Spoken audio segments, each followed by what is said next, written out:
Growing up amidst a household where only my twin sister received the lion's share of attention became a fact of life for me. How marvelous it must feel, I often mused, to belong to such a tight-knit family.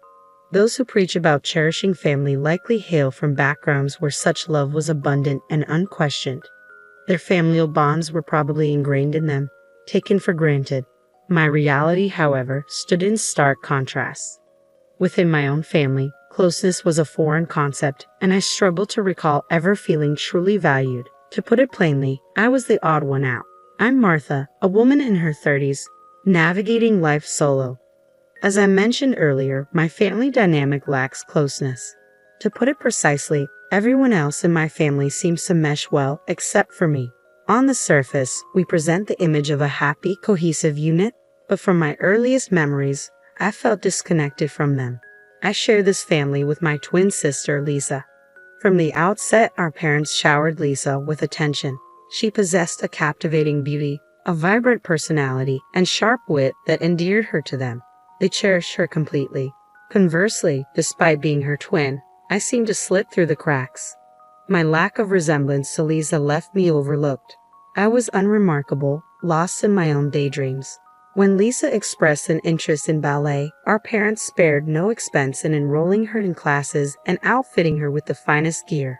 Every recital brought forth a flurry of excitement as they meticulously procured lavish costumes, ensuring that Lisa radiated charm on stage. Conversely, whether my desire leaned towards swimming lessons or piano classes, the response echoed consistently. There's no need for you to enroll. Investing in such activities for a clumsy child like you would be futile. That refrain echoed throughout my childhood. I can still picture the scene vividly, standing at the front door, watching them depart with joyous smiles to celebrate Lisa's triumph in a ballet competition. Despite the substantial investment in her ballet education, Lisa abruptly called it quits with a simple declaration, "I've had my fill." As high school approached, our parents remained strangely silent. The contrast in their treatment became painfully evident when discussions turned to our collegiate aspirations. When Lisa expressed her desire to pursue an independent city life at a prestigious women's college, they beamed with approval, assuring her that scholarships or part-time work were unnecessary burdens as they would shoulder all financial responsibilities. Conversely, the idea of me attending college seemed preposterous to them. I was reminded of my supposed underachievement and urged to be grateful for the upbringing I had received. Instead of encouraging academic pursuits, they advocated for immediate entry into the workforce post-graduation. After protracted negotiations, I was begrudgingly permitted to attend a nearby public university, but under stringent conditions. Financial independence, household contributions, and chores shouldered in exchange for their reluctant support. Since then, I've been caught in a whirlwind, trying to balance academics, a part-time job, and household chores. With a scholarship hanging by a thread, failure in any subject was out of the question. Working tirelessly to cover my living expenses left no room for respite. Any lapse in housework quality was met with threats of expulsion from university. Every day was a mad rush, leaving me drained to the bone.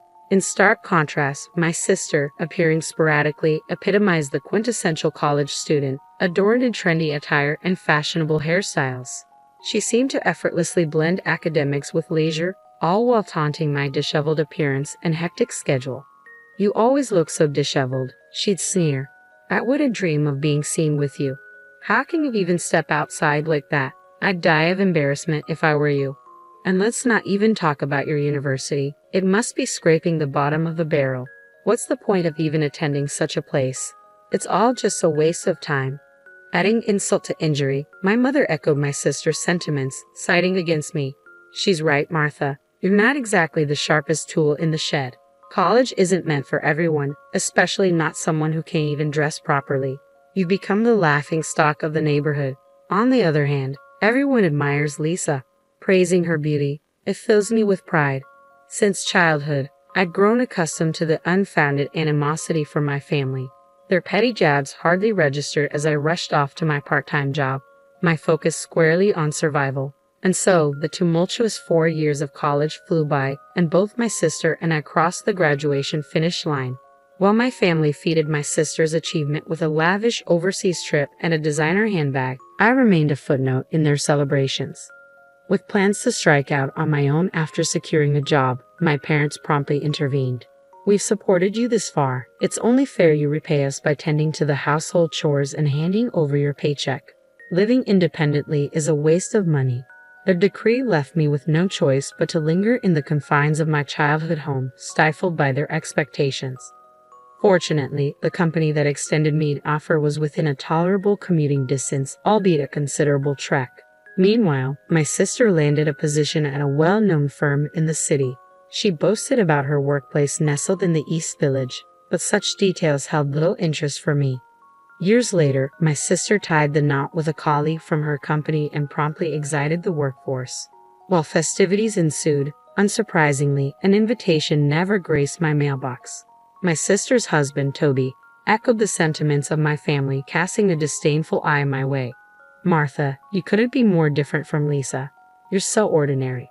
Are you sure you're twins? You seem more like distant relatives than siblings. Attending some obscure college, working for a company no one's ever heard of. It's laughable." My sister merely smiled, allowing Toby's cutting remarks to linger unchallenged. Thank goodness the grandchildren didn't take after Martha. They're all adorable, just like Lisa, my mother exclaimed, cradling one of the little ones as laughter rippled through the room. Years slipped by, and suddenly, my mother was gone. Was it the toll of her sedentary lifestyle, leaving all household duties to me? While my father and sister grieved deeply, I found myself strangely untouched. Their accusations stung. "How heartless! You're a monster for not shedding a single tear." A thrown object struck my face, finally unleashing the floodgates of tears.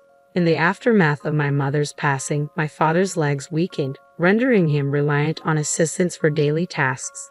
My days became a relentless cycle of work, chores, and caring for my father. Though my sister made sporadic visits, her presence only coincided with requests for financial support for her children. My father never expressed gratitude. Instead, he nitpicked every action. "The bath water is too hot, the food too bland," he'd grumble, punctuating each complaint with blame for my mother's demise as objects hurled my way. Despite his weakened legs, my father's health remained robust. Yet the money I contributed to our household was often squandered on his drinking escapades. During the day, when he deemed my efforts insufficient, he demanded more. It baffled me how he could complain of leg pain at home, yet miraculously recover whenever it was time for his drinking escapades. Reflecting on it now, I realize I should have severed ties with such a toxic family and fled long ago. But in those days, I had grown accustomed to unfair treatment and harsh words since childhood. It felt like the norm, dulling my senses to the injustice. The thought of escape never crossed my mind, especially as I lived alone with Dad. Then, out of the blue, my sister called. Before I could utter a greeting, she launched into a tirade. How long do you plan on mooching off our parents and squatting at home? I'm moving in with Dad, so could you kindly pack up and leave immediately?" I struggled to grasp her words, so I sought clarification. "Wait, hold on, you're moving in with Dad? Did he agree to this?" "Of course he did. Dad wants to be with us and see his grandkids every day. It's disgusting how you're living off Mom's inheritance and lounging around in the house. I won't allow you to enjoy a luxurious lifestyle on our money. We're moving in early next week, so you better start packing." With that, she abruptly ended the call, leaving me puzzled by the mention of Mom's inheritance. I needed to verify this with Dad. "Dad, is it true you're planning to live with my sister?" My question prompted a call from Dad himself. His response confirmed my worst fears. "Yes, Lisa and her family will take care of me. I can't keep living with someone like you who can't even manage basic household chores properly." Lisa assures me that I don't need to worry about a thing and wants me to enjoy my time with my grandkids. Isn't she a wonderful daughter compared to you? You've always been a disappointment, never bothering to get married. All you do is squander the household's money, and to top it off, you're not even attractive. I'm ashamed to call you my child. Leave, you're nothing but a nuisance. Consider our parent-child relationship severed." His words puzzled me. What did he mean by wasting the house's money? Amidst my swirling thoughts, clarity dawned. With both Dad and my sister urging me to depart, there was no reason to linger any longer. I resolved to leave with my head held high. Dialing my sister's number, I delivered the news. "As you mentioned, Dad intends to join you. He expressed his desire to sever ties with me. I'll be out by the end of the week." "That's very considerate of you." Just ensure there's no drama. After all, you're no longer part of the family, right? I apologize for any inconvenience I may have caused. Oh, and when I move out, I can take my belongings, right? Clothes and such. We have no use for your possessions. I doubt they're of any value anyway. Take everything, but keep your hands off the household finances or belongings. If you do otherwise, I won't hesitate to involve the authorities. Understood. I'll only take what's mine. With that, I ended the call. Well, time to get all my stuff moved out, I declared, rolling up my sleeves with determination. A few days later, as I unpacked in my new place, my phone erupted with my sister's enraged voice the moment I answered. What's going on? Where's everything gone? What did you do? I held the phone away from my ear, her fury piercing through the line. There's nothing left in the house. No furniture, no appliances. Where did you put everything? Her accusatory tone was expected, but the reality surpassed my expectations. And the appliances? I bought them with my own money, I replied calmly. What? You bought them? That's a lie. You work for some mediocre company. There's no way you could afford all that. You even replaced the furniture after Mom passed. You must have used her inheritance, right? Give them back. I'm calling the police. I sighed inwardly, realizing my sister's confusion. Slowly, I began to explain, hoping to clarify things amidst her agitation. Sis, if you're talking about Mom's inheritance, there isn't any. She was a homemaker, not someone with substantial wealth. How could she leave behind the kind of money you're expecting? But that doesn't make sense, my sister retorted, leaving me equally puzzled. The Roomba, the drum washing machine, and such, I bought them to ease the workload after Mom passed. With caring for Dad and my job, these appliances saved me time. I purchased them all with my own earnings. I opted to replace everything because most of the old items were on their last legs. And yes, I've been footing all the living expenses, I clarified. Lies, everything in the house is new since Mom passed. The dining set, the bed, the sofa, everything. And of course, I footed the bill for all of it. I chose to upgrade them with my bonus when I noticed wear and tear. I could sense disbelief emanating from the other end of the phone line. What about the car? It's been in our possession for ages, registered under my name from the start, I countered. That's a lie. We left our jobs, moved here expecting to live off Mom's inheritance. It's such a hassle to go shopping now. What are you going to do about this? My sister's tirade was beginning to give me a headache. It became apparent that she wrongly assumed the upgraded electronics and furniture were purchased with Mom's inheritance. She seemed to be laboring under the misconception that I was living a lavish lifestyle funded by Mom's money, and she believed she was entitled to a share of the inheritance. Her scheme appeared to involve ousting me from the house to live extravagantly off the inheritance. While I had always known my sister, though attractive, was calculating, I hadn't realized she could be so thoughtless. It's not like I can just waltz back in. You're the one who insisted I leave and take all my belongings. I was just following your orders, I retorted, growing weary of my sister's incessant ranting over the phone. As much as I wanted to end the call, there was one last crucial piece of information I needed to impart. By the way, I've been settling Dad's debts up until now. From here on out, you'll need to take care of them. What? Her voice betrayed her shock. It was evident she had no inkling about the debt. Our parents had meticulously concealed it from her. While we weren't a family of great wealth, they had maintained appearances, splurging on my sister. Dad's income simply couldn't cover everything, so he resorted to borrowing. The funds went toward everything from my sister's childhood ballet lessons to her university tuition. Decades of lavish spending, living far beyond our means, have led to this staggering debt. All of Dad's financial obligations stem from the resources poured into my sister. So she's stepping up to settle them. No problem, right? After all, didn't she tell Dad? Just relax, surrounded by your grandkids. I took that as a cue not to worry about the debts either. It was quite touching, really, her sense of duty, I remarked, feigning innocence. My sister's fury only surged at my words. Stop ridiculing me, and let's be real, there's no way someone from some obscure company like yours could afford all those top-of-the-line gadgets and brand-new furniture. You're definitely dipping into Mom's inheritance, aren't you? Do you even know what I do for a living? I countered, maintaining a composed tone. I wouldn't expect you to understand. You're probably just working some menial job at a no-name company, right? My sister retorted. I'm employed at a multinational financial institution, I clarified. What? Multinational? What's that? My sister sounded utterly bewildered.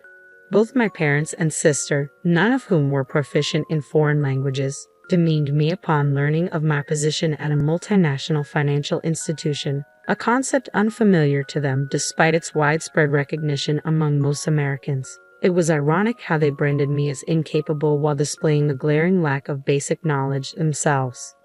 I pursued a college education with the singular goal of mastering French, my beloved language. By the time I graduated, I had achieved fluency sufficient for professional use. My employer values competence, and I diligently earn a respectable salary. My sister and parents remained oblivious, disinterested in understanding. It had always been this way. They perceived me as unremarkable, basing their judgments on misconceptions, never acknowledging my academic achievements despite my consistent performance since elementary school. But their understanding is of no consequence to me. My sister's screams continued to pierce through the phone line. If you offer a genuine apology, I may consider forgiveness. Where have you relocated? Provide me with your address. Why am I the one expected to apologize? Why should I seek forgiveness from her? I've never comprehended my sister's rationale, nor have I desired to. Your forgiveness is unnecessary. I have severed ties with your family, so refrain from contacting me again. Deal with your own problems. Farewell. With that, I terminated the call. Despite her furious voice echoing through the phone until the very last moment, my heart remained unmoved, much like when Mom passed away. There was no one present to accuse me of being heartless, so tears eluded me this time. Despite the turmoil, a sense of tranquility settled within me. Months later, news reached me through a friend from my hometown. My sister and her husband had quit their jobs, banking on Mom's inheritance. Yet when their hopes shattered, they found themselves penniless, stripped of jobs and possessions. They fell into arrears, wrestling with Dad's debts, ultimately selling our family home to stay afloat. They relocated to a nearby apartment, struggling to reconcile their financial woes. Even with the proceeds from the house sale, they couldn't clear their debts, and the constant strain took a toll on their mental well-being, fracturing family bonds. Within the confines of their cramped apartment, tension simmered between my sister and her husband Toby. He harbored resentment, feeling duped into draining his savings and resigning from his job. Their marriage teetered on the brink. Yet amidst the chaos, their children found solace in newfound friendships within the apartment complex, providing a glimmer of hope amidst the chaos. As for me, I relocated closer to my workplace, relishing the freedom to indulge in my earnings and focus solely on my own needs. I reclined on my plush sofa, admiring the intricate nail art adorning my fingertips. After years of constraint, I resolved to savor this newfound independence for as long as I pleased.